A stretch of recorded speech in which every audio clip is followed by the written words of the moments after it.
Paz, queridos. Amém. Pode tomar o seu assento, se assente.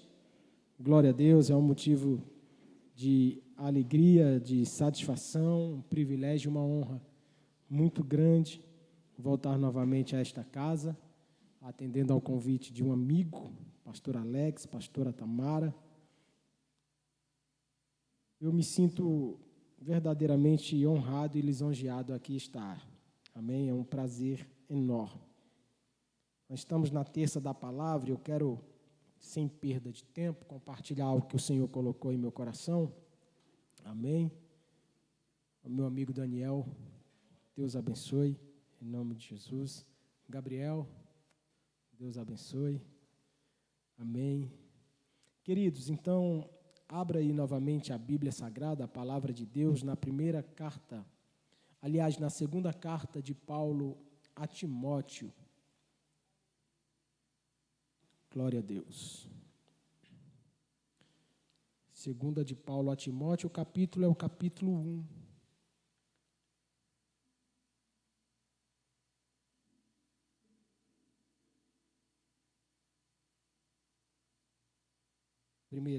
Segunda de Timóteo, capítulo 1, nós iremos ler o verso de número 12.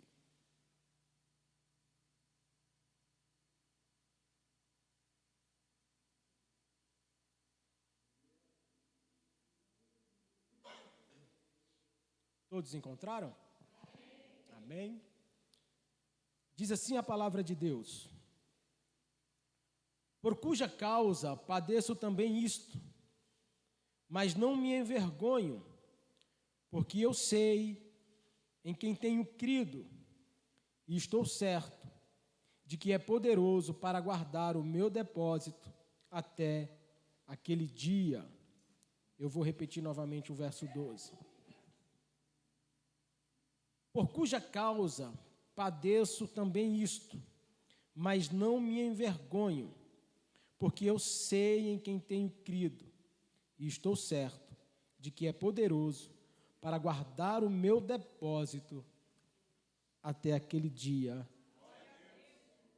Amém. Glória a Deus. Eu quero te convidar a fechar os seus olhos por um instante, curve a sua cabeça. Pai, eu quero te louvar. Eu quero te adorar juntamente com a tua igreja, porque, mais uma vez, neste culto que é oferecido a ti, a tua palavra é aberta sobre este púlpito, sobre este altar. E um pedido que fazemos é que o Senhor continue ministrando aos nossos corações aquilo que precisamos ouvir, porque cremos que a tua palavra é nossa regra de fé, e ela é viva, ela é eficaz, ela é alimento para a nossa alma. Portanto, ó Deus, ministra aos nossos corações o teu querer e a tua vontade, porque estamos certos de que a tua palavra ela se manifesta para exortação, consolação e edificação da tua igreja. A igreja ela é tua, a igreja pertence a ti, assim como a palavra também pertence a ti. E esse, ó Deus, a quem vos fala, a esse humilde servo que a ti ora, também pertence a ti. Portanto, me inspira segundo o teu querer e a tua vontade a falar à tua noiva. É o meu pedido esta noite, crendo, nós te agradecemos, em nome de Jesus Cristo. Amém. Você pode louvar ao Senhor com as tuas palmas. Glória a Deus.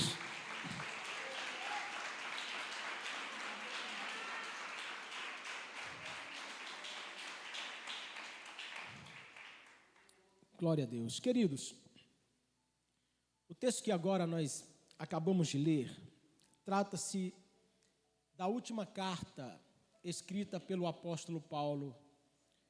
Foi a última carta que antecedeu a sua morte. É uma carta de cunho pastoral, é uma carta de um pai para um filho. É no capítulo 1 da primeira carta a Timóteo que Paulo se refere a Timóteo como seu primeiro filho amado na fé. Timóteo, natural de Listra, uma pequena cidade da província da Galácia do Sul, era filho de uma crente judia e de um pai grego.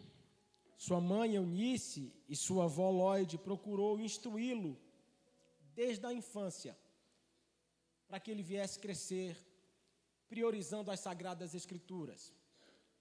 Na primeira viagem missionária do apóstolo Paulo, ele tem um encontro com esse garoto promissor chamado Timóteo.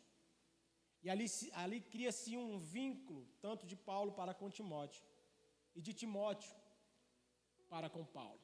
Há essa reciprocidade no seu vínculo afetivo. Ambos passaram a agregar valores à pregação do Evangelho. O texto que nós acabamos de ler, já li inúmeras vezes, mas aqui paira um conselho primordial que Paulo dá ao seu filho Timóteo. O conselho é: por cuja causa padeço também isto, mas não me envergonho, porque eu sei em quem tenho crido. Tanto na primeira carta quanto nessa segunda carta escrita por Paulo, ele dá inúmeros conselhos a Timóteo. Eu procurei enumerar 11, mas existem mais conselhos do que isso, mas eu procurei enfatizar alguns que eu julguei relevantes. Um dos conselhos, o primeiro deles que Paulo dá a Timóteo, Paulo diz a Timóteo: ninguém despreze a sua mocidade. O segundo conselho é: ser exemplo dos fiéis. O terceiro, persiste em ler, exortar e ensinar. O quarto conselho: Timóteo, não desprezes o dom que há em ti. O quinto conselho: desperta o dom que há em ti. O sexto conselho que Paulo dá a Timóteo é: tenha cuidado de ti mesmo. O sétimo: Timóteo, fuja das paixões da mocidade. O oitavo conselho que Paulo dá a Timóteo é: medita nestas coisas e ocupa-te nelas. O nono conselho que Paulo dá a Timóteo é: procura apresentar-te a Deus aprovado, que não tenha do que se envergonhar e que maneje bem a palavra da verdade. O 10º conselho que Paulo dera a Timóteo é: o que deseja o episcopado, Timóteo, excelente obra deseja. E o 11º conselho que Paulo dá a Timóteo é: Timóteo, o amor ao dinheiro é a raiz de todos os males. Ou seja, de todos esses conselhos, e são conselhos relevantes, que tanto Timóteo deveria guardar consigo em seu coração, isso também serve para os nossos dias, para escondermos esses conselhos e aplicar na nossa maneira de viver. Mas, traçando um pente fino sobre esses conselhos, esse texto que nós acabamos de ler, que saltou aos meus olhos quando eu li, equiparando todos esses conselhos com esse do versículo 12 do capítulo 1, eu acredito que seja o primordial e o principal e o conselho que Timóteo deveria ter como base para alicerçar a sua fé. Pastor, e que conselho seria esse? Paulo está afirmando a Timóteo: Timóteo, independente das circunstâncias que eu e você venhamos passar, as lutas pela qual eu tenho passado, da qual eu não me envergonho, porque eu sei, Timóteo, em quem tenho crido. Isso pode soar muito bem aos nossos ouvidos, né? Porque por sermos cristãos e carregamos esse título de crentes, de evangélicos, pode até soar bem e nós podemos até proferir que de fato temos certeza de quem temos crido, de quem temos adorado, de quem tem servido. Mas a pergunta que para esta noite, e é o que eu quero vos trazer ao entendimento: você tem convicção de quem você crer? Eu vou repetir: você tem convicção de quem você crer? Você sabe de fato em quem você tem crido? Pastor, mas por que Paulo enfatiza isso? Veja que eu repito que era a última carta que Paulo estava escrevendo ao seu filho. Paulo se encontrava preso em Roma.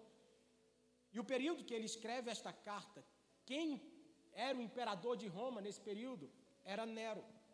Nero havia colocado fogo em Roma e colocado a culpa sobre os cristãos. Era a pior época que a igreja estava vivendo neste momento, sob o domínio do império de Nero. Todos os cristãos que se opunham ao Império Romano eram capturados por Nero, eles eram levados a serem crucificados ou lançados nas arenas para serem devorados pelos leões. Haja vista que a história diz que Nero pegava aqueles que se intitulavam cristãos e eles prendiam essas pessoas que eram cristãs em estacas por toda a circunvizinhança romana e jogavam óleo quente sobre essas pessoas e incendiavam vivas, para que a cidade de Roma viesse a ser iluminada pelo corpo dos cristãos que estavam sendo incendiados. Era nesse contexto que Paulo estava escrevendo essa carta ao seu filho Timóteo. E não haveria conselho maior e melhor que Paulo poderia dar ao filho a quem ele amava para dizer: você precisa ter convicção em quem você tem crido. Porque o tempo a qual nós estamos vivendo, nós tentamos romantizar o evangelho pela qual nós estamos inseridos dentro dele. E eu quero dizer que o evangelho não é um conto de fadas. O evangelho não é uma história romântica. A cruz, ela não é romântica. A cruz, ela é escândalo. A cruz é o poder de Deus para todo aquele que nele crê. Por que o evangelho não é uma história romântica? Porque o evangelho conta de uma história de um Deus que entregou o seu filho por uma geração má e perversa. Isaías, no capítulo 53, no verso 10, a palavra do Senhor nos diz que Deus teve prazer em esmagar o seu próprio filho. Então não há como romantizar o evangelho. E nós queremos simplesmente enfatizar o amor de Deus através do seu Filho Jesus Cristo, sem abraçarmos o ônus do que é viver de fato o Evangelho de Jesus Cristo. Porque às vezes nós automatizamos a nossa vida e nos inserimos dentro desse contexto de culto e casa, de casa, culto, e a nossa vida se torna uma vida automatizada e religiosa pelo fato de aqui estarmos. Porque pode ser que venhamos viver toda uma vida cristã sem usufruir de absolutamente nada, de um nível de relacionamento e de intimidade com Deus a qual nós professamos que cremos. Há uma grande possibilidade de estarmos aqui há longo tempo, ou há longos anos, e eu não sei há quanto tempo você serve o Deus a quem você diz que serve, mas há uma grande possibilidade de você adorar a quem você não crê. Diminuiu glória, né? Mas eu vou repetir. Há uma grande possibilidade de você estar inserido dentro desse contexto, de você estar adorando a quem você não conhece. Pastor, mas há possibilidade de adorarmos a quem nós não conhecemos? Escute, para que Deus nos leve a um nível de intimidade e de relacionamento ainda maior, Ele nos coloca em caminhos que venham nos marcar. Paulo escreve aos Gálatas, capítulo 6, verso 17, e ele afirmando isso, ele diz aos Gálatas: olha, ninguém me inquiete mais, porque eu carrego comigo as marcas de Cristo.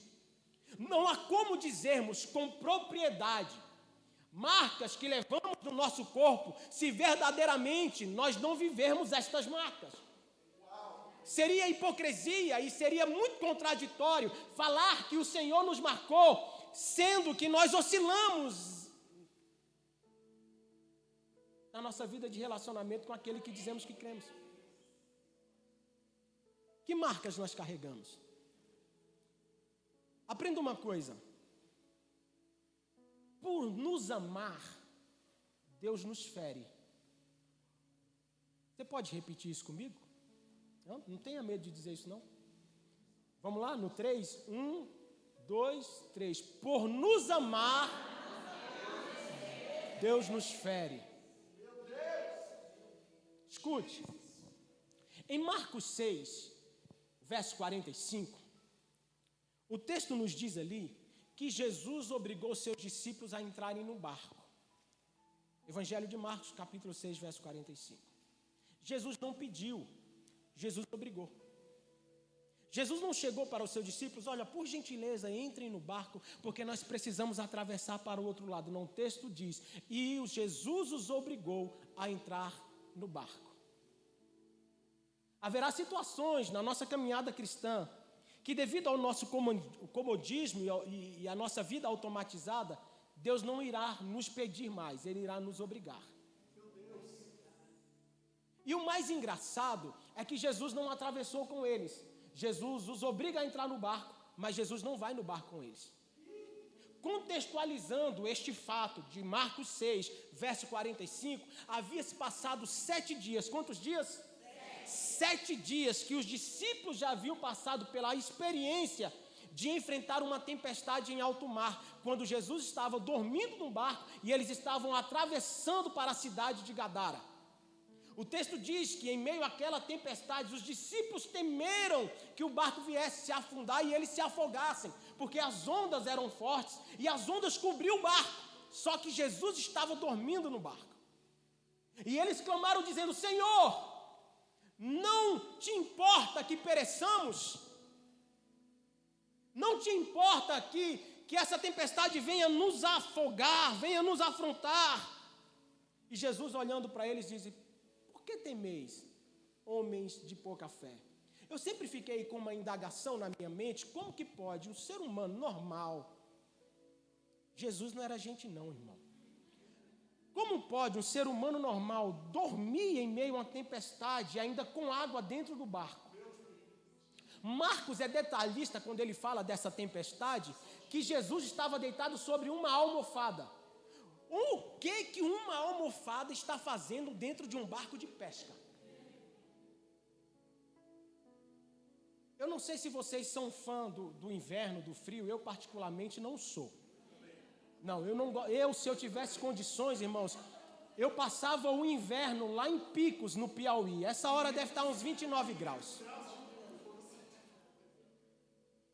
E eu, particularmente, quando eu estou dormindo, se descobrem os meus pés, eu acordo.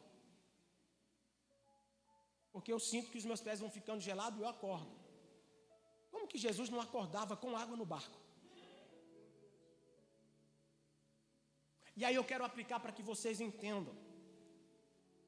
A primeira tempestade que eles enfrentam, Jesus chega no mar e ele tinha duas opções para escolher um barco. Escute, você não é a última bolacha do pacote. Jesus sempre terá uma outra opção. Jesus sempre terá uma outra opção. Ele quer usar você? Quer. Ele quer te fazer um instrumento para que o nome dele, através da sua vida, venha a ser glorificado. Ele quer. É projeto, é plano, porque aquele que começou a boa obra é fiel para terminá-la até o dia do nosso Senhor Jesus Cristo. Mas se você não quiser, ele vai ter uma outra opção. Numa dessas opções, ele escolhe o barco de Pedro e vão atravessar para Gadara. A minha concepção e a percepção que eu tenho desse texto, queridos, quem estava no barco com Jesus eram pescadores, empreendedores do mar. Eles viviam da pesca. Então, Pedro, sempre ele, conjecturando, sem ferir o texto: Jesus, descansa.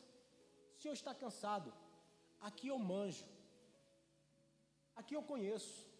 Quando chegar em Gadara eu te acordo. Fica tranquilo, que a direção do mar eu que vou conduzir. E quantas vezes nos julgamos inexperientes, porque às vezes nós temos experiência naquilo que estamos fazendo e não oramos mais para fazer. E não buscamos mais a direção do Senhor, porque afinal eu sou vivenciado nisso.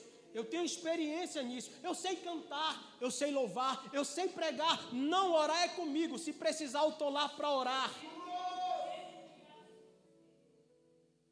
E aí, nesse contexto, Jesus pega no sono como que de propósito. Eu não vou acordar só para ver onde é que eles vão. E veja que isso foi uma experiência traumática para ambos. Só que Jesus acorda e o Senhor repreende o vento e acalma o mar. E eles ficam surpresos, espantados e dizem: quem é este? Que até o mar e o vento lhe obedecem. Nós havíamos falado quantos dias havia passado dessa primeira tempestade para a próxima? 7 dias. Na psicologia, tem algum psicólogo aqui? Não tem? Eu profetizo que um de vocês se formarão em psicologia. A psicologia, ela trata dos traumas humanos. Os traumas humanos. É fisicamente impossível, humanamente impossível, um ser humano passar por um trauma num período de 7 dias. Leva-se tempo para ele superar esse trauma que foi passado. E a primeira tempestade foi traumática para esses discípulos. Só que na segunda, 7 dias depois, Jesus obriga a atravessá-los o mar novamente. Só que Jesus não vai com eles. Pastor, e por que Jesus não vai com eles? Se você chegar na sua casa e ler novamente Marcos 6,45, o verso 53 vai dizer que Jesus tomou essa atitude porque eles não creram na multiplicação dos pães. Meu Deus! Você entende porque às vezes nós passamos alguns mares sozinhos, com Jesus distante, só porque nós escolhemos não crer? Só porque diante da necessidade que passamos, seja ela qual for, cada um de nós temos as nossas guerras. Eu tenho as minhas, você tem as suas. Todos nós, sem exceção, enfrentamos problemas, enfrentamos guerras. O grande problema, diante dessas situações adversas que passamos, é nos colocarmos diante de Deus com um sentimento de autopiedade. E autopiedade é idolatria. Porque nós queremos chamar a atenção de Deus com chantagens emocionais, porque nós nos julgamos que só nós sofremos. Só nós sofremos traumas. Só nós que passamos por situações difíceis. Então Jesus nos obriga a atravessarem o mar sozinhos, e Jesus não vai com eles. O texto diz que na quarta vigília, o vento da tempestade que lhe era contrário impediam deles prosseguirem a jornada, e eles estavam sem força, tanto para prosseguir adiante quanto para retroceder. Mas o texto é enfático a dizer que Jesus estava no monte orando e observando eles do alto. Independente das circunstâncias, e aqui eu abro parênteses, que você venha a passar, eu não sei qual é o vento que você está enfrentando, eu não sei qual é a dificuldade, talvez você chegou aqui nesta noite sem força, tanto para prosseguir, quanto também para retroceder. Está estagnado, porque o vento está forte. Escute, Jesus não está alheio a essa situação. Ele te observa do alto. Ele te observa do monte. O texto diz que na quarta vigília, Jesus vai ao encontro dos discípulos andando sobre, mas eles estavam enfatizando tanto a tempestade que quando viram Jesus, não enxergaram Jesus. Acharam que era um. E quantas vezes nós vemos para esse ambiente, nós nos apresentamos no ambiente de culto, adorando o Deus certo, louvando o Deus certo, até oramos ao Deus certo, mas não crendo no Deus a quem oramos e louvamos. Por isso que Paulo é enfático a dizer: Timóteo, eu sei em quem eu tenho crido. Você precisa ter certeza e estar convicto disso. Você precisa ter certeza e estar convicto de quem você adora, porque há a possibilidade de adorarmos a quem não cremos. Pastor, como que eu vou adorar a quem não creio? Vocês conhecem a história da mulher samaritana, Evangelho de João, capítulo 4. O verso 3, Jesus diz aos seus discípulos: olha, é-me necessário passar por Samaria. Por que era necessário que Jesus passasse por Samaria? Porque ele precisaria ter um encontro com uma mulher. Com quem? A Bíblia não nos fala o nome desta mulher, mas o intitula pelo nome da cidade: a mulher de Samaria, a mulher samaritana. Jesus despede os discípulos para irem comprar pão, porque ele tem um diálogo a ser resolvido com esta mulher. E ele aguarda esta mulher ao meio-dia, lá no poço de Jacó. Quando esta mulher chega, Jesus pede água para esta mulher.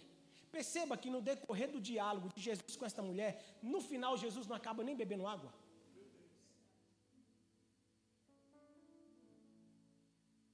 Porque Jesus queria revelar para ele que ele era a água. E Jesus diz para a mulher: mulher, se tu soubesse quem te pede água. Só que no decorrer do diálogo,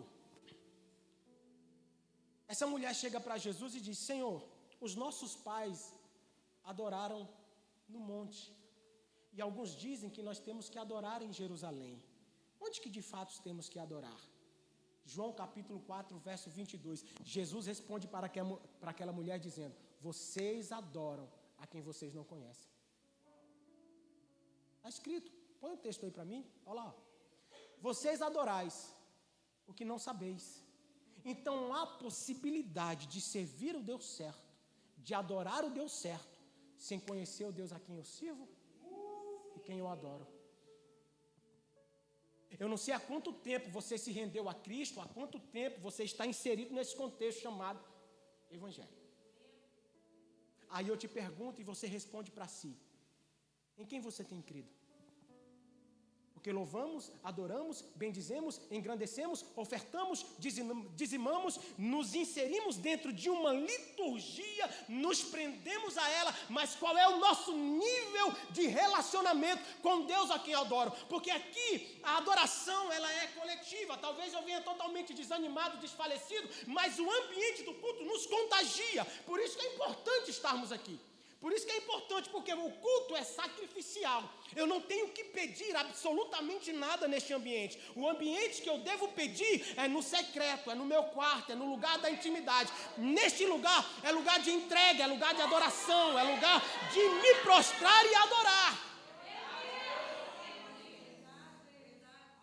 Só que nós invertemos os papéis, nós largamos o secreto e viemos para esse ambiente, esquecendo-nos de nos sacrificarmos como oferta santa, viva e agradável ao Senhor, e só pedimos. Não há problema nenhum em pedir, o próprio Jesus nos aconselha a fazermos isso.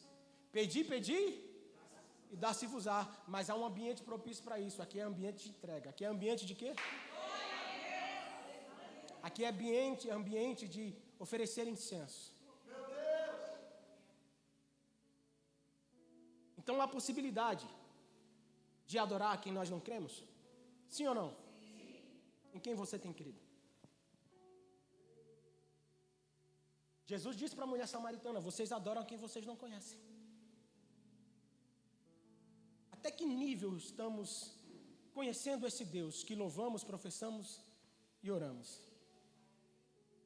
Atos, capítulo 17, Paulo está na Grécia e ele chega na cidade de Atenas. Em determinado lugar de Atenas, ele se espanta porque a idolatria daquela cidade era muito grande. A história diz, historiadores nos dizem, que haviam na Grécia mais deuses esculpidos do que seres humanos que habitavam ali. Então, o nível de idolatria na Grécia, em Atenas, era muito grande. Foi na Grécia que surgiu e deu-se início às mitologias gregas. De Apolo, de Poseidon, de Afrodite, de Zeus e de inúmeros deuses que foram criados pelos gregos. Só que Paulo, andando por aquela cidade, ele se depara com um altar. E escrito sobre este altar, com letras garrafais, estava escrito: ao Deus desconhecido. Percebam que os atenienses, que os gregos estavam adorando e levantaram um altar a um Deus certo, sem conhecê-lo. E Paulo, vendo isso, olha, é esse Deus que eu venho anunciar a vocês, que vocês não conhecem. Só que eu fui pesquisar, por que cargas d'água os gregos levantaram este altar e escreveram esse título sobre ele? Porque precisa ter um princípio para essa atitude, sim ou não? A história nos diz que a história desse altar, ela aconteceu 600 anos antes de Cristo. Quanto tempo? 600 anos. Antes de Cristo. Pastor, o que aconteceu? Aconteceu que, nesse período, lá na Grécia, devido ao grande número de práticas idólatras na Grécia, o povo grego foi acometido de grandes enfermidades e muitas pessoas vieram a falecer, a morrer. E a quantidade de gregos que morriam era imensa, que não havia mais como sepultar essas pessoas, e os corpos estavam espalhados pelas ruas de Atenas, na Grécia, em estado de putrefação. E eles sacrificavam a inúmeros deuses que eles erguiam lá na Grécia para que talvez essa enfermidade viesse a cessar. Porém, naquela época, e Paulo cita Epimênides em Tito, capítulo 1, verso 12. Paulo cita uma das poesias de Epimênides. Pastor, quem era Epimênides? Epimênides era um cretense, ele nasceu em Creta, uma pequena ilha grega. E ele era tido como um profeta da época e também um grande poeta da época dos cretenses. E eles ouviam falar desse tal de Epimênides, que vira e mexe nas suas poesias, ele fazia menção de um Deus que estava acima de todos os deuses da Grécia.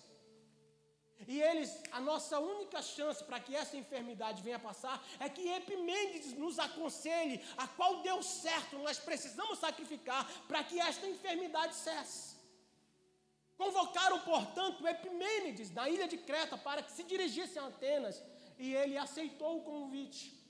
Quando Epimênides chega em Atenas, ele fica surpreso com o estado daquela cidade de tantas pessoas mortas espalhadas pela rua. E ele logo já dá um conselho: olha, vocês estão sacrificando ao Deus errado.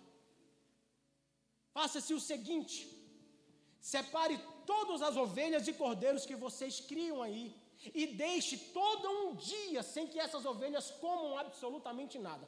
Deixem essas ovelhas de jejum. No dia seguinte, nós iremos soltar essas ovelhas no pasto. E aquela ovelha que não comer grama alguma, é essa que o Senhor escolheu para sacrificar. E alguns gregos curiosos perguntaram: Epimênides, fale-nos, portanto, o nome desse Deus que você quer que sacrifiquemos. Olha, eu não sei o nome dele e eu não sou digno de expressar o seu nome, mas eu tenho certeza que ele é maior do que todos esses deuses que vocês adoram. Chegando o dia seguinte, Epimênides pede para que tragam novamente essas ovelhas e deixem elas soltas no pasto. E Epimênides diz mais uma vez: olha, tragam aquelas ovelhas que você deixaram todo um dia sem que elas viessem se alimentar e soltem-a no pasto. Aquela que deitar na grama é essa que o Senhor escolheu para sacrificarmos. As ovelhas foram soltas e uma apenas deitou na grama e não comeu absolutamente nada. E Epimênides disse: essa ovelha que o Senhor escolheu, levantem um altar, nós sacrificaremos ao Senhor. A história diz que Epimênides levantou este altar e sacrificou esta ovelha ao Deus dos céus. Passado alguns dias, as enfermidades cessam em toda a Grécia. Não há morte mais na Grécia. E eles reconhecem que o Deus que Epimênides sacrificou foi o Deus que cessou a morte em toda a Grécia. Por isso que eles escreveram no altar em Atenas: ao Deus desconhecido. Agora eu contei toda essa história para que você venha tentar se contextualizar. Eles viveram um milagre de livramento, sim ou não? Sim. Eles sacrificaram ao Deus certo, e o Deus certo a quem eles sacrificaram respondeu ao sacrifício, sim ou não? Sim. Eles viveram um milagre da parte do Senhor, sim ou não? Sim. Mas serviram ao Senhor? Não. Pois é, aí é que está. Os milagres não irão nos definir quem somos, mas o nosso relacionamento com quem adoramos. Não é o milagre que irá nos definir se somos cristãos ou não. Não é a providência, não é a provisão. Até porque Deus ele nos alcança com milagre, não porque nós dizemos que adoramos a Ele. Ele nos alcança com milagre primeiro porque Ele é bom e a sua misericórdia dura para sempre. Segundo, a sua palavra diz que mesmo que eu e você sejamos infiéis, Ele permanece fiel, porque Ele não pode negar-se a si mesmo. Em quem você tem crido? Então veja que nós precisamos mudar o nosso conceito de vida cristã. Vida cristã é novidade de vida. Pastor, e o que é novidade de vida? É praticidade de vida. É viver um relacionamento a ponto de que o fato de eu vir para cá não é simplesmente de maneira automatizada. Quando Paulo escreve aos Romanos capítulo 12, e ele dá um conselho aos romanos dizendo: rogo-vos, pois, irmãos, que apresentei os vossos corpos, os vossos o quê? Corpos em sacrifício vivo, santo e agradável a Deus, que é o vosso culto inteligente. Culto inteligente. Não é culto que voa a cadeira, que você sobe no candelabro, que você não, culto inteligente. Sou pentecostal, irmão, eu creio nos mistérios de Deus, entendeu? Mas tudo tem que se fazer com ordem e essência. Que às vezes a gente roda aqui e cai lá.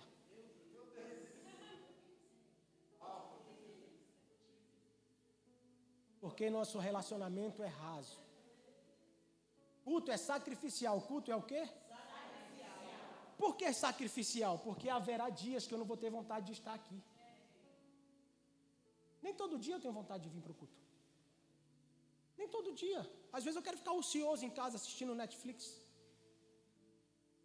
Mas quando chegar esse dia de não querer estar aqui, é aí que eu preciso estar. Por quê? Porque é sacrifício. É sacrifício.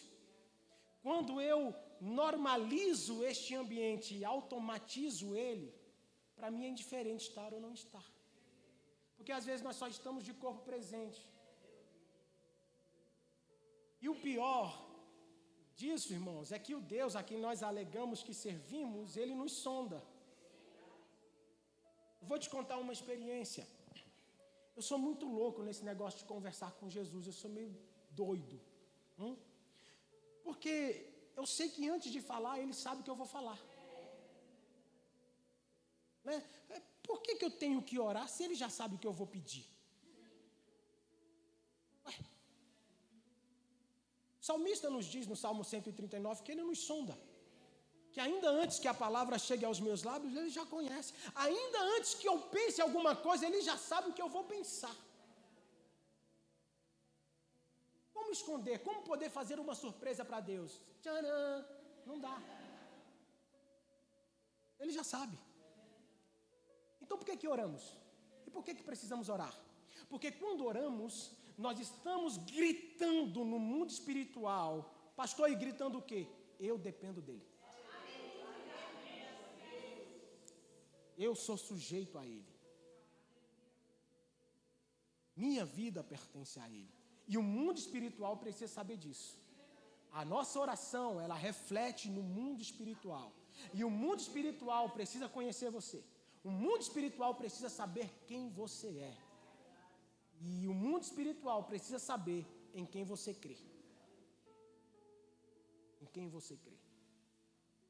Nós temos por hábito lá na igreja onde eu congrego na igreja pentecostal Negócio é com Deus, pastor Fabiano Leite.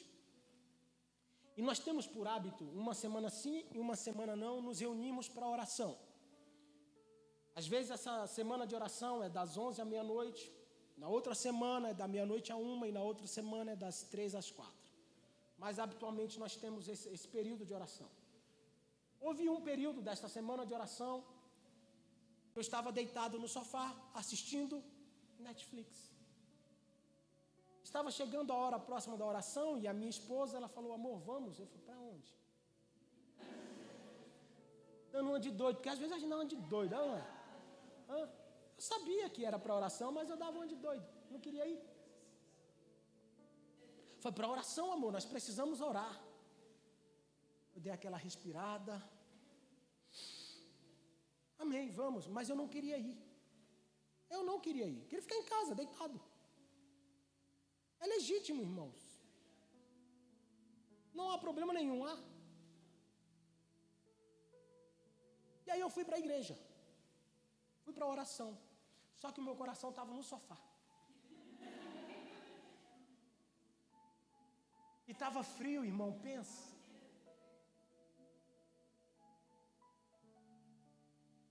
Só que nós queremos ser demagogos diante de Deus, sim ou não? A gente inicia a nossa oração, soberano e eterno Deus. Tu és grande, Senhor, digno de honra e de glória. Mentira, você nem queria estar lá.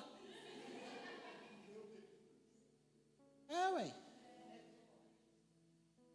Só que quando eu cheguei, irmão, Deus me sonda. Eu iniciei a oração desta forma, Deus, Senhor, eu não posso ser demagogo. Eu não queria estar aqui. Senhor, eu queria estar em casa, no sofá, está frio. Não, essa foi a minha oração. E eu não posso de maneira nenhuma iniciar essa oração se não for dessa forma. Porque antes que a palavra chegue aos meus lábios, o Senhor já conhece. Eu preciso ser o mais sincero, ainda que o Senhor me sonde. Essa sinceridade precisa ser verbalizada a Deus. E eu não quero engrandecer o teu nome sem antes pedir perdão, porque eu não queria estar aqui. E eu não estou nem um pouco com vontade de orar. Mas Deus, me ajude a fazer valer a pena o fato de eu estar aqui. Porque o meu pastor está vendo que eu estou aqui. A minha esposa sabe que eu estou aqui. Os meus irmãos de ministério sabem que eu estou aqui, mas a minha vontade não é de estar. E é essa que o Senhor vê. Não é o que os olhos estão me intitulando, que talvez possam me achar e me olhar como um homem de oração, sendo que a minha vontade não era de estar. Por isso, Senhor, eu quero pedir para que o Senhor me inspire, porque a tua palavra diz que eu não sei orar, mas o teu Espírito intercede por mim, com gemidos inexprimíveis. Portanto, ó Deus, que o Senhor venha fazer o meu coração sentir prazer em estar aqui. Que neste momento de oração, a partir desta minha confissão diante de Ti, ela venha fluir de maneira sincera, porque eu sei em quem eu tenho crido. Eu sei a quem eu sirvo. É um Deus que... E aí a oração começou a fluir. E eu comecei a sentir a presença de Deus. Então que venhamos nos trajar de todo tipo de religiosidade.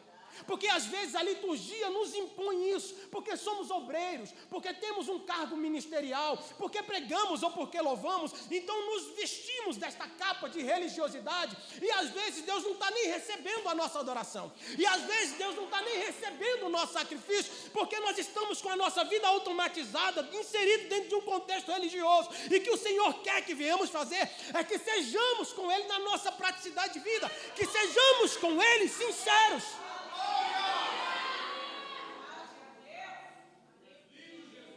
Sinceros.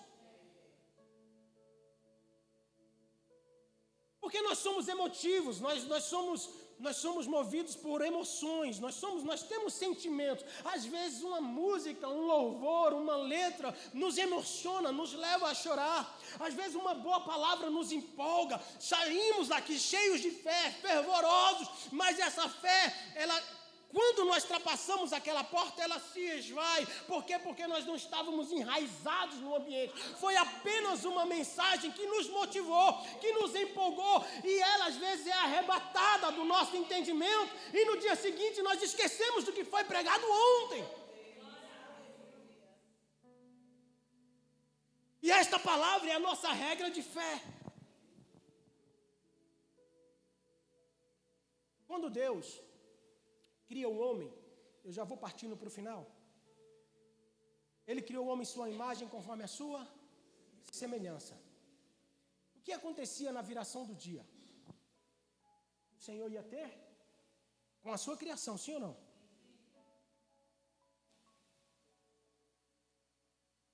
Percebam e coloquem isso na mente de vocês. Deus, Ele tem prazer de virmos para esse ambiente, querendo estar nesse ambiente. Pastor, e quando eu não quiser estar, seja sincero. Senhor, eu não queria, mas preciso. Senhor, eu não queria, mas o Senhor para mim é questão de sobrevivência. Se eu não vir, eu morro. Ainda que eu não queira, se eu não estiver aqui, eu morro. Eu não queria estar, mas eu venho, porque eu dependo, porque eu preciso. Faz ter desejo de estar aqui. Só que Deus, quando cria o homem, o coloca no jardim. Deus planta um jardim no Éden, coloca um homem para lavrar e guardar o jardim. O texto diz que na viração do dia, Deus ia ter com o homem, para se relacionar com o homem. Mas não era o homem quem ia até Deus, era Deus quem ia ao homem. Mas eu vou contextualizar para que você entenda. Em Isaías capítulo 6, Deus abre a visão do profeta Isaías. E ele escreve ali no capítulo 6, dizendo: no ano em que morreu o rei Uzias, eu vi o Senhor assentado sobre um alto e sublime trono, e o seu séquito, ou seja, a sua capa, o seu manto enchia toda a terra, e a terra estava cheia da sua glória. E eu via os serafins que voavam em volta no trono, dizendo uns para os outros. Percebam que os serafins não dirigiam palavras a Deus. Os serafins diziam aos outros serafins acerca de quem estava no trono. Pastor, e o que os serafins diziam acerca de quem estava no trono? Santo. Aos outros serafins respondiam: Santo, Santo, Santo, Santo é o Senhor dos exércitos. Então perceba que Deus, antes da criação, Deus é o princípio de todas as coisas. João capítulo 3, verso 3 nos diz que todas as coisas foram feitas por Ele, sem Ele nada do que foi feito se fez. Deus nunca teve problema de ser adorado. Deus é adorado desde a eternidade. Então Deus não tem problema. Deus não sofre por solidão. Deus é adorado sempre. Toda a criação feita por Deus adora ao Senhor. As estrelas adoram ao Senhor. O mar, o vento, a natureza, toda a criação adora ao Senhor. Então Deus não tem problema de receber adoração. Deus, ele é adorado desde a eternidade. Deus, ele estava assentado sobre um alto e sublime trono, e o trono de Deus possui rodas, e para onde Deus vai, esse trono se movimenta. Deus em nenhum momento se levanta do seu trono, porque onde Deus vai, ele está sobre o trono. E Deus está coberto de glória, de majestade, de poder, de adoração, mas existia uma adoração que fazia ele sair do trono. Era do jardim. Existia uma adoração diferente que fazia com que Deus deixasse adorações dos serafins para ir ter com o jardim, recebeu uma adoração diferente. Pastor, por que era diferente? Porque toda a criação feita por Deus, ele exerce a adoração a Deus, é uma adoração imposta pelo próprio Deus. Os anjos foram criados para adorar. A natureza foi criada para adorar. Tudo quanto Deus fez foi criado para adorar. Mas ao homem, Deus não impôs essa adoração. É por isso que quando Deus vinha ao jardim, ele queria se relacionar com o homem de maneira espontânea. Por isso que quando o homem transgride e se esconde com vergonha da sua nudez, Deus ele faz uma pergunta ao homem: onde estás? Mas Deus não é onisciente? Como que um Deus onisciente pode perguntar onde um homem está? A queda pegou Deus de surpresa? Absolutamente, de maneira nenhuma. Então por que Deus pergunta? Deus não está perguntando pela pessoa física do homem, mas da essência que havia se perdido. Pastor, por que você chegou a essa conclusão? Porque no texto citado, em João capítulo 4, quando Deus fala para a mulher: vocês adoram a quem vocês não conhecem, mas nós adoramos a quem conhecemos. O Senhor Jesus disse para aquela mulher, dizendo: olha mulher, chegará a hora, e a hora é agora, em que os verdadeiros adoradores adorarão ao Pai em espírito e em verdade. Aí Jesus continua dizendo: porque Deus é espírito, e importa que os seus verdadeiros adoradores assim o adorem, em espírito e em verdade. Porque Deus está à procura dos verdadeiros adoradores. Olhe para cá. Deus perguntou o que no jardim? Onde estás? Deus não estava procurando Adão. Deus estava procurando a adoração que ele vinha buscar. Onde estás, adorador? Eu não sinto mais o cheiro da tua adoração. Por isso que ele disse para a mulher samaritana: vocês adoram a quem vocês não conhecem, porque o Pai está à procura dos verdadeiros adoradores. Desde a queda do homem, Deus está à procura. Então nós podemos ajudar Deus nesta procura e dizer para Ele: Senhor, não precisa procurar mais. Eis-me aqui. Envia-me a mim. Não foi isso que Isaías disse quando ele foi purificado com uma brasa viva que foi colocada em seus lábios? Porque ele diz: ai de mim, que sou homem de impuros lábios e habito no meio de homens de lábios impuros. E o serafim pega uma brasa viva do altar e toca os lábios de Isaías. E ele ouve uma voz: a quem enviarei? E quem há de ir por nós? E ele se apresenta: Senhor, não precisa procurar mais. Eis-me aqui. Envia-me a mim. Partindo para o final, veja como é importante termos a convicção em quem cremos. Milagre não nos define quem somos. O ímpio às vezes vive milagre, porque Deus é bom. Porque às vezes nós nos julgamos superiores a Ele, sim ou não, por fato de estarmos aqui? Não somos. Aprove o Senhor nos marcar e escrever o nosso nome no livro da vida. Mas milagre não nos define. Porta aberta não nos define. Provisão não nos define. O que nos define é a certeza em quem temos crido. É a convicção de quem adoramos e quem a servimos. E a maior pregação que eu e você podemos expressar é a nossa própria vida. A nossa vida vai passar convicção em quem cremos. A nossa conduta, o nosso caráter, a nossa maneira de agir, de pensar, de tratar as pessoas, vai dizer a estas pessoas quem de fato temos servido e quem cremos. É a nossa conduta. Porque, queridos, quem quiser fizer um curso de teologia, por mais baixo que seja, fazer um curso de oratória, ele pode se tornar um pregador. Mas ser pregador não define quem ele é. Muitos que brigam por status ou por ter patentes, por terem títulos para serem chamados ou ovacionados pelo título que têm, o título não nos define. Nós servimos um Deus que nos sonda. Então Paulo queria marcar Timóteo com este conselho. E era a sua última carta. E aí eu queria que vocês fossem, para finalizarmos, em Timóteo, na 2 de Timóteo, capítulo 4, verso 6.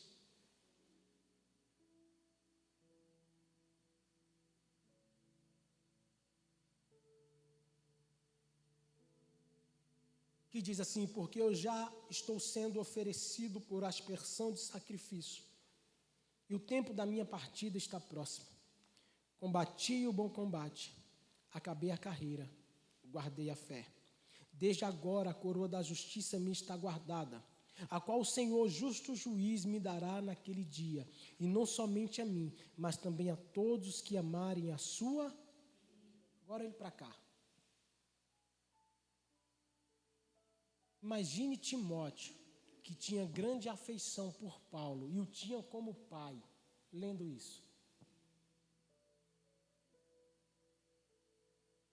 Imagine alguém a quem você ama incondicionalmente. E esse alguém escrevendo uma carta: olha, estou partindo para o Senhor. Você vai dar seguimento ao legado que eu vou deixar.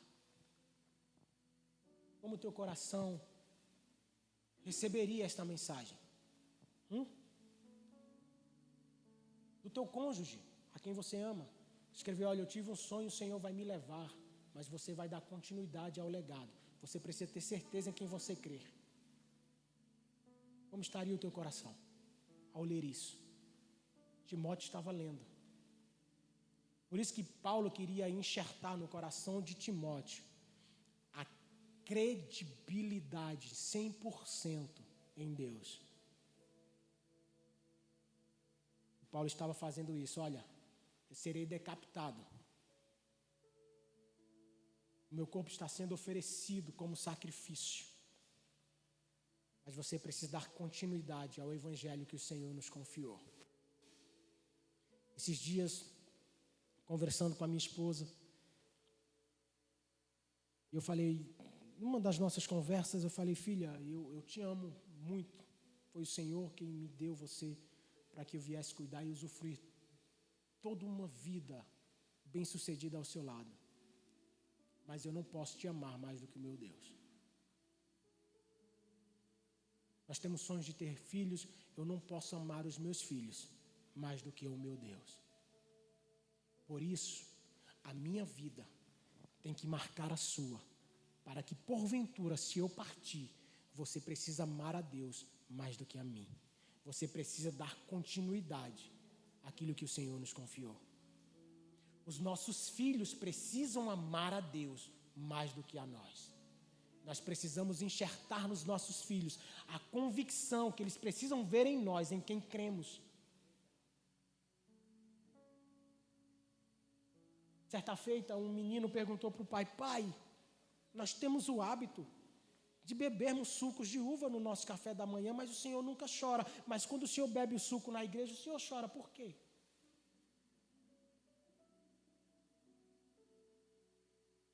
É isso. É sobre isso. Nós precisamos marcar quem está ao nosso redor com a nossa maneira de viver. De que maneira nos apresentamos aqui? Se coloque sobre seus pés.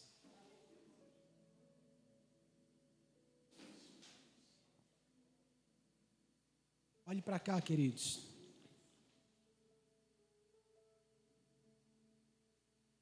Há prazer em Deus que venhamos buscá-lo, sim ou não? Sim. Deus é o maior interessado. Mas Ele nos sonda e nos conhece. E Ele sabe que nós não iremos buscá-lo espontaneamente. Deus sabe.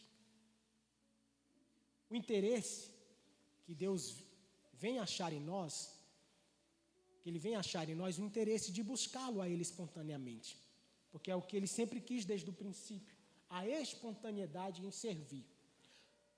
Davi, quando ele confessa o seu pecado no Salmo 51, ele faz uma petição a Deus dizendo: torna a dar-me um espírito voluntário.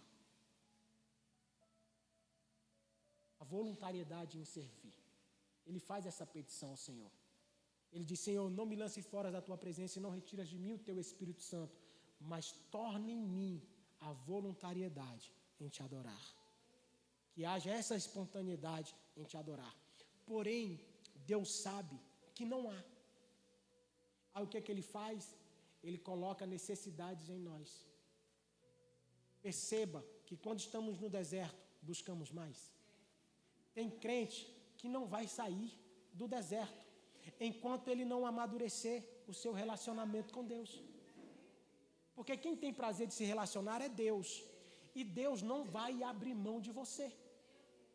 Se for para que você permaneça no deserto, para que Ele ouça a sua voz, Ele não vai te tirar de lá. Pastor, então eu vou viver no deserto. Então mude a sua mentalidade. Busque-o, não pelo que você precisa, mas por aquilo que Ele é.